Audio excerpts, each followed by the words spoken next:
Merci beaucoup. Je vais commencer par remercier Régis de m'avoir invité. C'est vrai que ça fait 2 ans. 2 ans qu'il m'a entendu dans une émission de radio et qu'il m'a appelé en me disant « mais je vous veux à Tours ».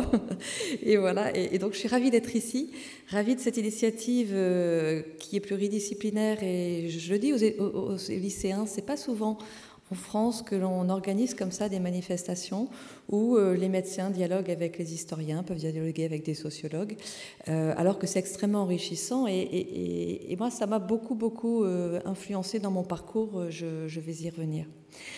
Avant de démarrer, je voulais juste dire aussi que cette question des contenants alimentaires, elle est extrêmement complexe et que les problèmes d'innocuité, de dangerosité se posent depuis que l'homme essaye de conserver les aliments. C'est-à-dire que les boîtes de conserve du 19e siècle contenaient du plomb. Aujourd'hui, elles ont un vernis à base de résine ou de plastique qui est qui peut être tout aussi dangereux. Donc, c'est une question que l'on voit sur le temps long et qu'il est important d'essayer d'analyser de ce point de vue.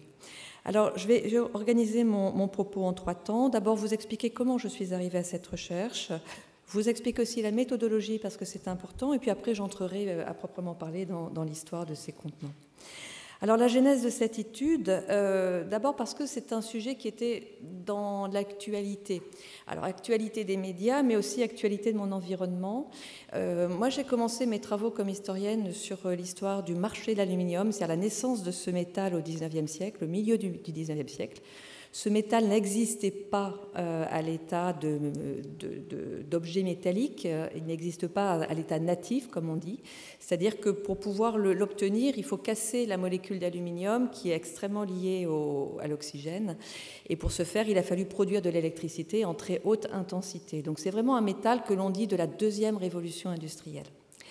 Il se trouve que dans mon parcours, à un moment donné, je travaillais beaucoup dans les archives d'une entreprise qui s'appelait Péchinet, qui était le premier et l'acteur historique de la production d'aluminium en France, et qu'au cours d'une journée où je discutais avec le directeur de la communication, avait lieu l'après-midi une réunion du conseil scientifique parce qu'il y avait eu une sur l'aluminium dans le journal France Soir qui avait titré « L'aluminium nous empoisonne ». Et le conseil scientifique, qui était composé de médecins, se penchait sur la question pour savoir que répondre.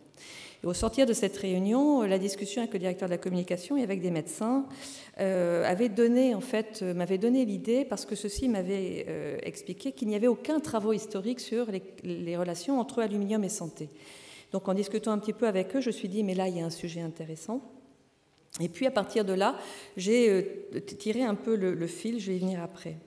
J'ai mis une capture écran d'une page Facebook sur les vaccins. Alors, c'est pas loin, c'est-à-dire que l'aluminium, il existe à la fois sous forme de métal, la casserole en aluminium, mais aussi sous forme d'adjuvants et d'additifs. Adjuvants pour les vaccins, additifs pour l'alimentation.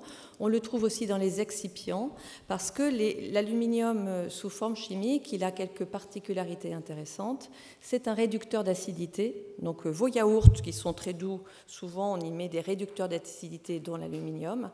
C'est aussi un émulsifiant, c'est-à-dire qu'il aide à faire des brioches, c'est tous ces produits à base de levure, donc il entre dans la composition de la levure chimique. Et puis voilà, on le trouve également dans vos petits bonbons, souvent quand ils sont métallisés argent, ça peut être du colorant en aluminium. De fait, cette question, elle posait la place de l'historien dans la société, c'est-à-dire que moi je suis plutôt historienne du 19e, début 20e, mais ces questions-là résonnent aujourd'hui et je dois me positionner, ou en tout cas on me demande de me positionner par rapport à cela. J'interrogeais aussi le rôle des experts, on en a parlé en introduction, c'est-à-dire que depuis le 19e siècle, il y a des experts qui pensent avoir la vérité sur certains aspects. Et là encore, on verra que tout n'est pas noir ou blanc, mais qu'on est plutôt sur des nuances de gris. Et puis enfin, ça posait la question du métallique au moléculaire, comment aborder cette question du point de vue de l'histoire des techniques et des sciences. Alors, l'historien, il a besoin pour travailler de définir un périmètre et un corpus, et ça, c'est essentiel. Moi, j'ai beaucoup travaillé sur les publications des chercheurs depuis le 19e siècle. Alors, il y a un tas de comptes rendus d'académie, de médecine ou du comité d'hygiène, par exemple, sur lesquels j'ai pu travailler. J'avais besoin d'archives, je connaissais bien les archives de Péchinet. J'ai cherché des archives plastiques en France et je n'en ai pas trouvé. C'est-à-dire qu'il n'y en a pas aux archives nationales. Et les producteurs de plastique en France refusent que les historiens travaillent dans leurs archives. De fait, je suis allée aux États-Unis. Il se trouve qu'il y a un très gros centre d'archives à Hagley, où là j'ai pu travailler sur les archives d'un très gros producteur de plastique et d'autres petites choses comme les engrais et les pesticides, c'est DuPont de Nemours. Et puis dans ces archives-là aussi, j'ai pu travailler sur les archives du syndicat des producteurs de plastique américains. Donc c'est une des raisons pour lesquelles j'ai construit mon sujet de façon transnationale entre Europe et États-Unis, parce que dans les archives aussi des Américains, j'ai trouvé des choses bien évidemment sur l'Europe. Et puis c'est peut-être quelque chose qui nous différencie avec d'autres types de sciences, c'est que nous, on ne peut construire notre propos qu'à partir des sources. Nous avons des intuitions. Je vais vous en donner une. Moi, j'avais l'intuition que la cellophane, quand on a produit la cellophane c'est le premier plastique transparent qui est utilisé dans l'alimentation. Ça apparaît à toute fin du 19e, mais c'est surtout développé dans l'entre-deux-guerres. Et j'étais convaincue que la question d'innocuité se posait. Quand je suis arrivée à Hagley, le directeur des archives m'a écouté, il m'a dit « Vous savez, vous ne trouverez rien sur la cellophane et les additifs parce que c'est un matériau qui est inerte. Mais bon courage, bonne chance, good luck ». Donc voilà, donc je suis entrée dans les archives et puis au bout de 3 jours, Eureka, moi j'avais trouvé, c'est-à-dire que dans les années 30, DuPont avait ajouté des additifs dans la cellophane pour que ça retarde en fait la moisissure des aliments conservés et que cet additif, il était malheureusement pas très bon pour la santé. Alors, du point de vue de l'historiographie générale, l'histoire que j'ai essayé de mener et qui a été publiée à Tours, aux presses universitaires, c'est une histoire qu'on appelle croisée connectée. Croisée parce qu'on croise les points de vue et puis on croise les sources et les pays. Connectés parce qu'en fait, ça permet de souligner les réseaux scientifiques, les réseaux industriels, les réseaux de consommateurs qui sont aussi très importants. J'ai de fait abordé à la fois l'histoire de la botanique et de la géologie, l'histoire de la chimie organique, l'histoire de la médecine, l'histoire de la toxicologie et de la toxicologie industrielle, parce que ce n'est pas la même chose, et l'histoire des sciences et des techniques, et enfin l'histoire de la consommation. L'approche était transnationale parce qu'elle permettait de souligner les réseaux scientifiques qui sont établis alors, dès la fin du XVIIIe siècle d'ailleurs, les lieux de connexion qui sont importants, et en particulier les grands salons, non pas salons, mais colloques et conférences internationales, où là les scientifiques se réunissent et abordent les questions importantes. Ça me permettait aussi de souligner que les scientifiques ne sont pas des personnes qui sont très sûres d'elles. Au sens où un scientifique, son premier moteur, c'est le doute. Et le doute, c'est quelque chose d'important pour continuer à avancer, pour remettre en question ses propres certitudes et surtout ses résultats. Mais on voit aussi que ce doute, il est souvent instrumentalisé par les industriels. De fait, c'est à la fois l'incertitude et l'instabilité de la recherche que j'ai pu montrer tout au long de l'ouvrage que j'ai publié. Alors, nous allons diviser le propos en 3 moments. Le premier, c'est du XVIIIe siècle, du siècle des Lumières à la Première Guerre mondiale.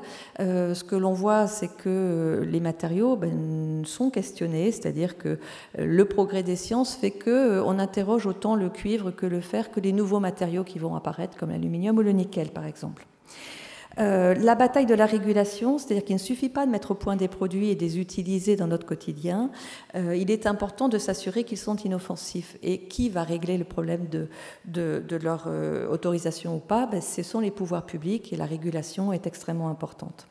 Et puis le 3e point, c'est emballage additif alimentaire et contaminant de la fin des années 30 aux années 90, parce qu'en fait, tous ces nouveaux produits qui sont mis au point au XIXe siècle vont entrer dans le quotidien dans les années 30, dans l'entre-deux-guerres, et puis ça va exploser effectivement après la Seconde Guerre mondiale, et les guerres sont là importantes. Alors, pourquoi remonter au XVIIIe siècle? Parce qu'on va passer au XVIIIe siècle de l'alchimie à la chimie, c'est-à-dire que la science progresse à la fois dans ses objets, dans ses méthodes et dans ses outils.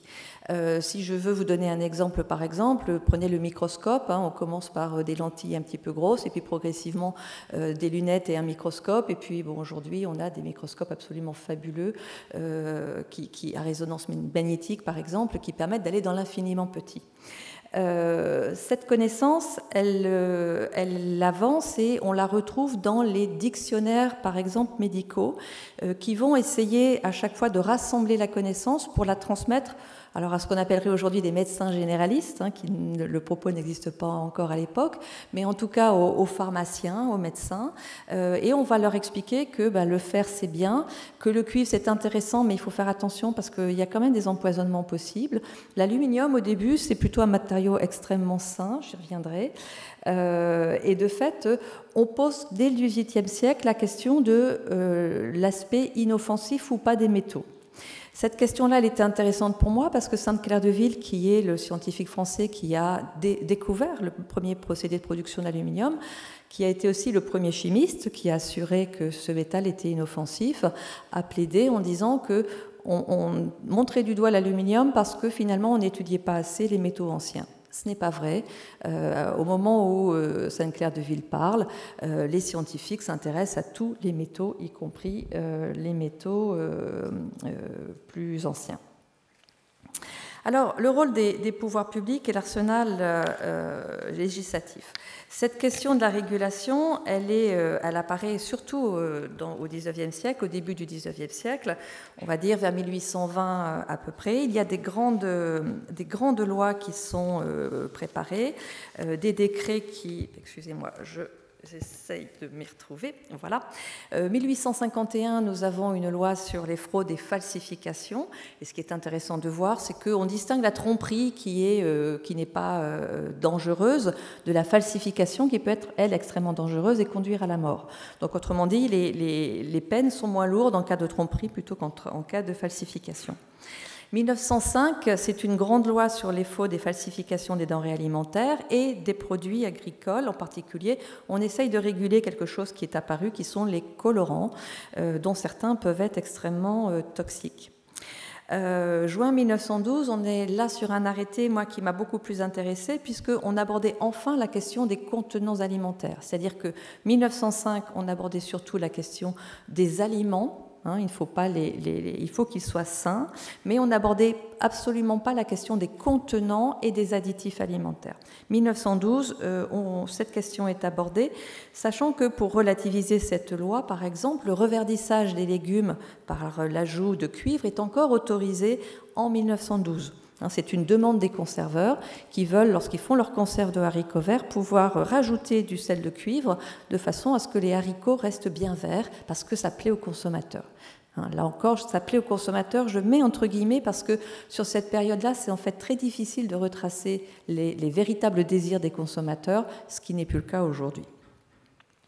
Alors, cette question de la régulation, quelle régulation alimentaire, elle se pose non seulement en France, mais aussi à l'étranger. Là encore, j'ai fait une petite analyse comparée de la France, du Royaume-Uni, de l'Allemagne et des États-Unis pour montrer qu'au même moment, les scientifiques, mais aussi les pouvoirs publics, se posent la question de la sécurité alimentaire, qu'à peu près pareil, au même moment, on a au Royaume-Uni ce qu'on appelle l'Adulteration Act, qui étudie qui règle la falsification, et puis 1875, la loi sur l'alimentation et les médicaments, qui a son équivalent aux États-Unis en 1906 avec la Pure Food and Drug Act qui va poser le cadre alimentaire.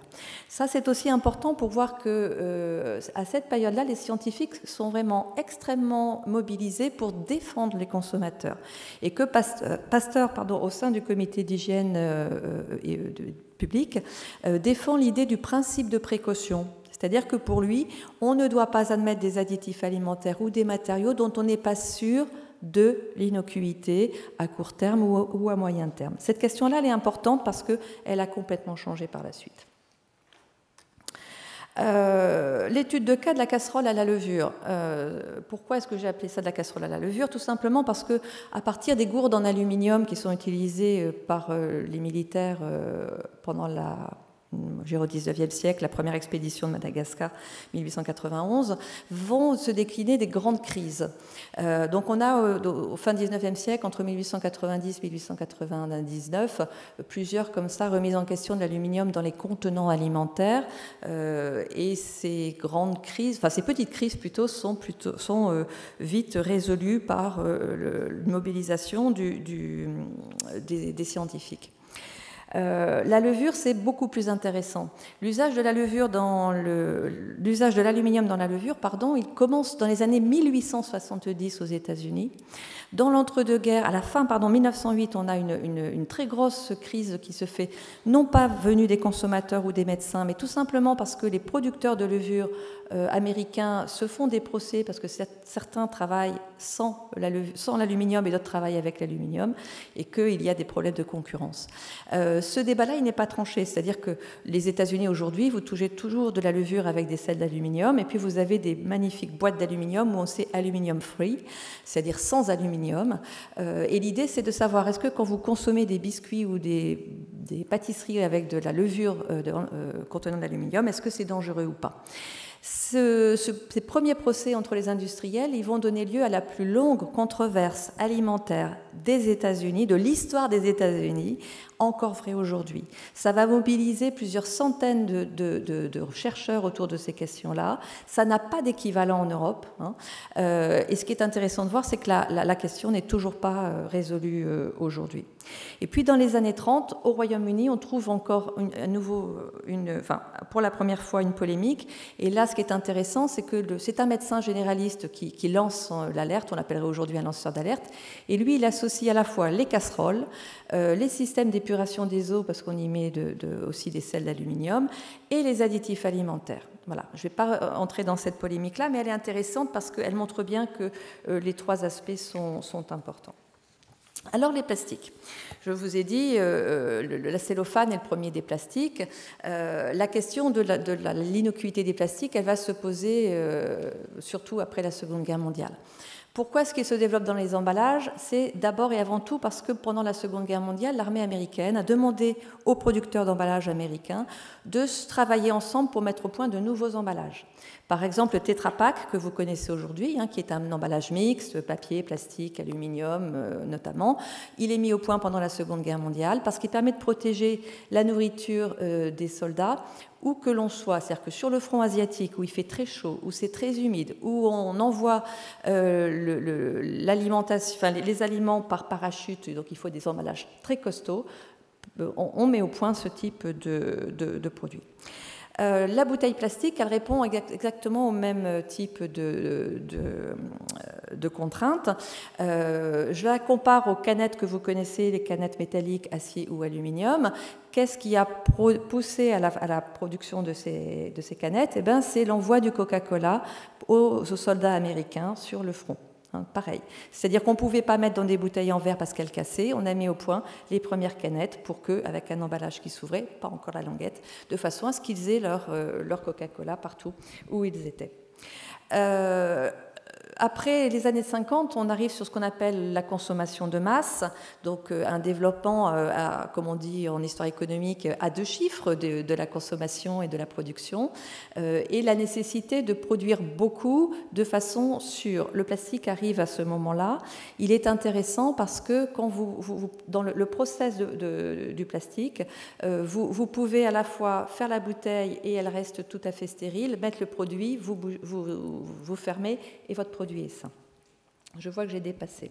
J'arrive sur la question du coup que j'avais ouvert avant, de la régulation internationale. Je vous ai parlé de régulation nationale. Après la Seconde Guerre mondiale, on voit enfin cette question être abordée à l'échelle internationale. Ce n'est pas anodin de voir que ce sont des organismes internationaux, l'OMS, qui est l'organisme international pour la médecine, et puis la FAO pour l'alimentation, qui vont faire ce qu'on appelle un comité mixte, FAO-OMS, qui qui va aborder la question des additifs alimentaires et des contenants alimentaires. Et à partir des années 1960, on ne parlera plus de contenants alimentaires, mais de contaminants alimentaires. Le mot a du sens, c'est-à-dire qu'on part du principe que tout matériau peut contaminer les aliments. Le tout, c'est effectivement de réduire au maximum les contaminations les plus dangereuses.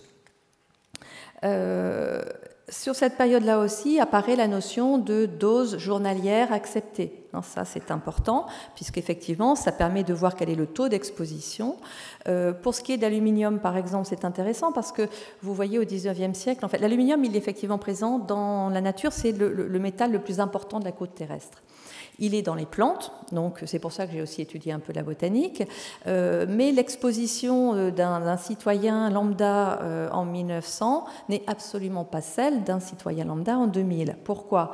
Parce qu'aujourd'hui, vous avez des additifs, de l'aluminium dans les additifs alimentaires, et que si vous mangez beaucoup de plats préparés, que vous mangez beaucoup de biscuits aussi industriels, votre exposition aux perturbateurs endocriniens, notamment, est beaucoup plus forte. Donc c'est très difficile à calculer. C'est-à-dire que si vous continuez à cuire vos légumes, faire votre soupe vous-même, il est évident que vous êtes moins exposé que si vous achetez votre brique de soupe toute faite.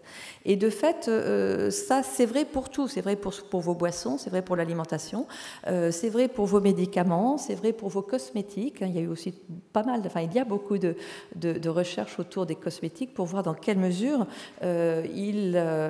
nous ingérons ou nous absorbons des éléments non désirables par la peau, par les vernis à ongles, par les déodorants, les parfums, etc., le shampoing, tout y passe. Voilà. Alors, en conclusion, je l'ai avancé trop vite. En conclusion, je crois que cette question-là, elle est extrêmement complexe. Moi, je ne prétends pas apporter une réponse, simplement des éclairages. Un collègue de l'université de Lille était venu me voir en me disant « Mais Florence, tes travaux sur l'aluminium, c'est génial, tu vas pouvoir me dire à quelle quantité d'aluminium on est exposé aujourd'hui ?» Et je lui ai répondu « Je suis désolée, je ne peux pas. » Il me dit « Mais si, les boîtes de conserve en aluminium. » Je lui ai dit « Mais non, les boîtes de conserve en aluminium, aujourd'hui, il y a un vernis à l'intérieur. Donc, être sûr que l'aliment est en contact avec l'aluminium, non, sauf si effectivement la boîte de conserve est là depuis longtemps, que le revêtement s'est abîmé et qu'on a un contact. Voilà. Donc la question est extrêmement ardue. Elle demande d'avoir une approche vraiment pluridisciplinaire, de travailler avec des médecins, des chimistes, des épidémiologistes, des métallurgistes aussi, dans tous les domaines de compétences, dans la compétence des métaux, mais aussi des plastiques, etc., etc. J'en conclurai simplement sur une note positive. Ça ne veut pas dire que tout est perdu, mais ça veut dire néanmoins qu'il faut réfléchir à substituer les matériaux pour aller vers une offre de matériaux la plus vertueuse possible. C'est-à-dire que, alors moi je ne vais pas dire que je milite, mais qu'il me semble qu'aujourd'hui le verre est beaucoup plus résistant et qu'effectivement dans certains usages il vaut mieux utiliser le verre que le plastique.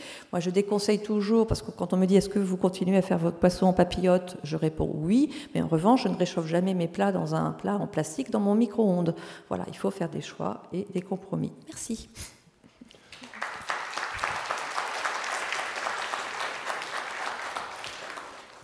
Merci beaucoup. Donc, je suppose que cette intervention va soulever pas mal de questions. Si vous voulez commencer, voilà, ici on a déjà une question. Du coup, je voulais savoir de quelle manière on pouvait conserver les aliments sans être sûr en étant sûr qu'ils ne nous intoxiquaient pas. Alors, bonne question. Ça dépend si vous voulez revenir aux conserves fait maison. Alors, on privilégie ce qu'on appelle les matériaux inertes pour conserver les aliments, donc le verre, par exemple, et puis l'inox, tant que vous conservez au froid. Tout dépend de l'usage que vous faites de vos contenants. C'est-à-dire que si vous prenez une grande marque de contenants en plastique, qui effectivement était assez neutre tant qu'on ne faisait pas chauffer dedans, et on n'avait pas l'habitude de faire chauffer le plastique, à partir du moment où vous mettez votre plastique dans un micro-ondes, là, le plastique n'est plus inerte. Alors, pour conserver les règles, je dirais, de base, c'est soit vous pouvez le cuire et vous mettez dans du verre, soit vous conservez, vous évitez les emballages plastiques, vous préférez le coton ou, voilà, ou le papier, par exemple, qui sont beaucoup plus sains au niveau de ce qu'ils peuvent transmettre aux aliments. Alors la question des papiers, j'aurais pu en parler, je ne l'ai pas fait, mais au XIXe siècle, les emballages papier sont extrêmement dangereux. Je rigole à peine. Hein. C'est-à-dire que plus ils sont blancs, plus ils sont toxiques, parce qu'on utilise du plomb, par exemple, pour les rendre plus blancs. Et puis les emballages sur les marchés qui ne sont pas du tout normalisés, on utilise des vieux papiers peints avec des peintures qui sont à l'arsenic. Donc voilà, donc les papiers au XIXe siècle sont assez dangereux pour les aliments. Je ne sais pas si j'ai bien répondu à votre question, mais je n'ai pas de réponse toute faite, en fait. Vous voyez, c'est que tout dépend, là encore, de comment vous conservez et quel usage vous faites après de votre emballage.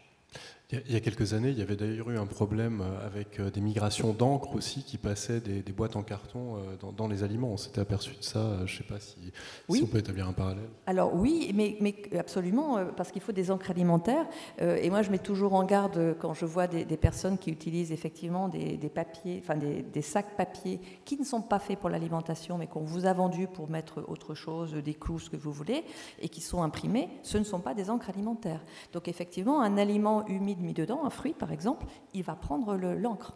Et cette question de l'usage, il est important parce que vous voyez les boîtes de conserve en fer qui étaient utilisées, mais étamées, c'est-à-dire qu'à l'intérieur l'étamage contient du plomb et la soudure était au plomb. Il y a eu des cas de saturnisme dans la marine française parce qu'en fait les marins réutilisaient les boîtes pour boire de l'eau. Sauf que l'eau a corrodé petit à petit la couche d'étain et que donc ils buvaient du plomb. Et les conserveurs ont dit mais c'est pas notre faute, ce sont les consommateurs qui font n'importe quoi avec nos boîtes. Voilà, et ça c'est effectivement leur point de vue pendant plusieurs dizaines d'années. Merci. Est-ce qu'il y a une autre question ?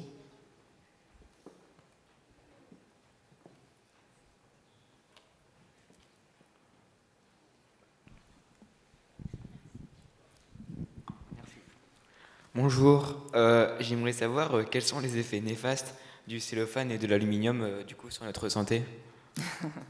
Alors, moi, je ne suis pas médecin. Alors, je peux botter en touche. Ce que je peux vous dire, c'est que les chercheurs cherchent. Je vais m'appuyer sur des travaux que je connais. Donc, je parlais à Lille de l'équipe du professeur Desremeaux qui travaille sur les maladies inflammatoires chroniques des intestins, les MICI, et plus particulièrement la maladie de Crohn. Alors, sur une étude faite sur une cohorte de souris, je prends beaucoup de précautions parce qu'il y a des médecins dans la salle, il a pu montrer que, effectivement, les sels d'aluminium accentuent l'inflammation sur des lésions déjà existantes. Voilà. Mais ça ne veut pas dire que l'aluminium produit ces liaisons-là. Et toutes mes réponses vont être de cet ordre-là. C'est-à-dire que moi, je ne suis pas médecin et puis je n'ai pas de certitude. Donc, autrement dit, on suppose qu'il y a une influence, mais de là à démontrer que cette influence est certaine dans tous les cas de figure, pour toute la population, il y a un grand pas. Donc, d'où la logique de dire éviter les produits industriels quand vous avez des problèmes d'inflammation de ce type de maladie. Privilégier les aliments les plus neutres, enfin les plus simples possibles. Est-ce qu'on a encore une question ? Oui. De là-haut. On va prendre une question, ce sera peut-être la dernière pour après passer à la présentation suivante. Bonjour. Du coup, tout à l'heure, vous disiez que quand on faisait chauffer le plastique, c'était plus inerte. Mais du coup, si après on le laisse refroidir, est-ce que ça va redevenir inerte ? Pas. Écoutez, moi, à la limite, ça m'est égal. La question, c'est est-ce que l'aliment va être contaminé ou pas ? Voilà, donc je n'ai pas la réponse. Hein. Simplement, on sait qu'effectivement, le plastique, ce n'est pas un matériau inerte. D'accord ? Et on le voit, vous voyez, ça peut se voir tout simplement sur les bouteilles d'eau gazeuse qui sont en plastique. Vous avez une date limite de consommation. Quand elle est dépassée, il n'y a plus de gaz. Ça veut dire quoi ? Ça veut dire que le gaz s'est échappé, qu'il a traversé le plastique. Parce que sa durée de vie est limitée et qu'au bout d'un moment, il perd ses caractéristiques de départ. D'accord ? Sans compter d'ailleurs qu'au moment de la production, on peut aussi se retrouver avec des contaminations. Je pense à ce qui s'est passé ces dernières années avec des chercheurs qui ont montré que dans les bouteilles en plastique, on avait un certain nombre qui pouvait être plus ou moins important de particules plastiques liées à la mise en bouteille elle-même, donc pas seulement à la dégradation du produit, mais aussi au moment en usine. Oui, tout à fait. Et je voudrais juste aussi insister sur une chose, parce que les archives américaines, comme elles sont beaucoup plus faciles d'accès et riches, ce que l'on voit, c'est que les industriels du plastique sont très conscients de tout ça. C'est-à-dire qu'ils font des études à la fois scientifiques et des études de comportement des consommateurs, et qu'en fait, ils pèsent entre le risque ou pas, et qu'il y a pas mal de cynisme quand même. Et je pense au bisphénol A, parce que cette question-là, en fait, dans les archives, on voit qu'elle est là, mais dès les années 50, et que ce sont les pompiers, d'ailleurs, qui ont été les premiers à alerter, mais que pour eux, il y a tellement d'économies et d'enjeux financiers à la clé que finalement, ils vont à chaque fois dire qu'il n'y a pas de risque, qu'on n'a rien prouvé sur la dangerosité. C'est peut-être quelque chose qu'on pourra aborder dans la discussion à la fin, parce que c'est vrai que c'est un sujet extrêmement important. Merci beaucoup, merci encore une fois. Ah, excusez-moi, une autre question ? Je vous passe le micro. C'est pas une question, mais vous l'avez dit. Il y a de l'aluminium dans la plupart des vaccins. Et c'est un point de débat, d'ailleurs, pendant longtemps. En particulier, c'est des arguments qui ont été repris par les antivax pour lutter contre les vaccins. En réalité, il n'y a aucune preuve que ça soit toxique. Alors, si je peux me permettre, pour avoir beaucoup discuté avec l'équipe du professeur Gherardi, leurs études sur, là encore, les souris dans la limite des travaux, etc., a quand même montré que, en fait, le principe de Paracels s'inverse. C'est-à-dire que Paracels dit que c'est la quantité qui fait le poison, plus on a d'une substance, plus elle est toxique. Pour ce qui est d'aluminium, plus les quantités sont infimes et plus elles se diffusent très rapidement dans les tissus, et on peut suivre le cheminement jusque dans le cerveau. Cette question d'aluminium dans le cerveau, moi je l'ai vue dès les années 30 en fait dans les travaux américains, c'est-à-dire que sur des analyses faites sur des cadavres, on voyait des taux d'aluminium présents. Alors, je ne veux pas lancer de polémique, je ne suis pas du tout anti-vax, rassurez-vous, mais je pense que la question des adjuvants et des excipients, elle est quand même fondamentale, qu'elle n'est pas étudiée et surtout qu'elle n'est pas régulée en France. C'est-à-dire qu'on n'a pas de travaux et les entreprises pharmaceutiques n'ont absolument pas de transparence à ce sujet-là, et que par ailleurs, il existe pour ce qui est des adjuvants, un adjuvant à base de calcium qui est beaucoup plus neutre que ne l'est l'aluminium. L'aluminium ne fait pas partie des métaux, comment dit-on, présents dans le corps. Donc voilà. Mais je resterai là et je ne polémiquerai pas. Mais je crois qu'il faut nuancer quand même le propos. Merci. Je pense qu'on pourra aborder aussi cette question dans la troisième partie, parce que la question des faibles doses sur le long terme, la question des effets cocktails aussi, c'est des choses qui me paraissent extrêmement essentielles dans le contexte de ces recherches. On va passer à la troisième présentation, qui est un peu décalée par rapport aux deux premières en apparence, mais pas tout à fait, et qui porte sur Agnès Sorel. Agnès Sorel, qui était la favorite de Charles VII, qui était une personnalité qui a marqué l'histoire de France, non seulement de par sa grande beauté, si on en croit les chroniqueurs de l'époque, mais aussi de par sa personnalité. Et sa mort prématurée à 28 ans a particulièrement choqué et a entraîné beaucoup de discussions concernant les origines et des travaux récents, qui datent d'une quinzaine d'années, ont exploré un peu les raisons de cette mort, et donc nous allons tout de suite voir à quoi a conclu l'enquête qui a été menée à l'époque grâce à Bruno Loriot, qui est président de l'Institut européen d'histoire des cultures de l'alimentation, et qui va nous raconter un petit peu l'histoire d'Agnès Sorel et ce que ces analyses nous ont appris sur son décès.